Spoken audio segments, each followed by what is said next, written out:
Yes. So in case you haven't seen this video, there is a trending video online of a Muslim girl who is a young law student. Maybe she just entered school and she just came out of her class making a video very excited, saying that even as a Muslim girl, she just found out that there's a law that if a man marries an African man, if he marries a woman in court, in law court, court wedding, that he does not have any right to marry a second wife, that if he marries a second wife, the woman can send him to prison for 7 years, all those kind of things. And she was so excited, and the video is trending. A lot of big blogs are posting it. And I see women and girls in the comments celebrating it. Yes, we know our right. As if they are slaves, that every single time they want people to talk about one Oyibo thing that is not realistic in Africa for them to feel good about themselves. Inferiority complex, that delusion to want to feel like Oyibo women. You are a black monkey. You can never be like Oyibo women. And you have more advantage. That same Oyibo type of wedding, which is the court wedding, the African man will do it because maybe he needs some papers to waka some abroad waka, or because he just want to please the woman and live a social life because all their friends have done it. But that African man will not imitate the white man in that wedding. White people type of marriage, sometimes you are hearing that their husband and wife are sharing everything equal in the house. Woman must bring money, husband must bring money every single time.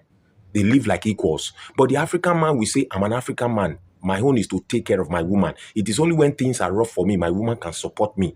As person when they give orgasm and prick, and person which she like. But the black man, the African man does not say, oh, we do court wedding, so you must share property. Hey, you must do this. Do you know that in that court wedding, if your wife is richer than you, you can share a property equal. Anytime you people divorce, you can follow her to drag her own property that is in her name because she's the richer person in the marriage. But the African man will be ashamed to do that. But when he reached for the African man to enjoy, yes, but when he reached for the African man to naturally enjoy himself as an African man, which is what is even that enjoyment? Just for him to say, let me take care of more women the way I'm taking care of this woman I married.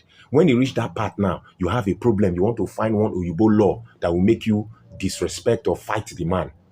So the problem here is not the man. It's not even the Oyibo type of marriage. It is you that is a bastard. You have bad character and you are ungrateful. Well, for wise African men, we are no longer slaves to the white man. Marry a woman, go to her family and marry her respectfully. If she dey misbehave, send her out.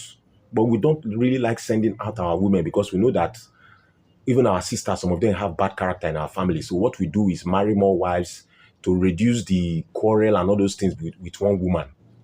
African men are just good people naturally, except some people that are personally bad, like their own personal bad character. But the African structure is just to help women and for men to enjoy their little pride and whatever. But it's mainly for a man to use his resources to help more women.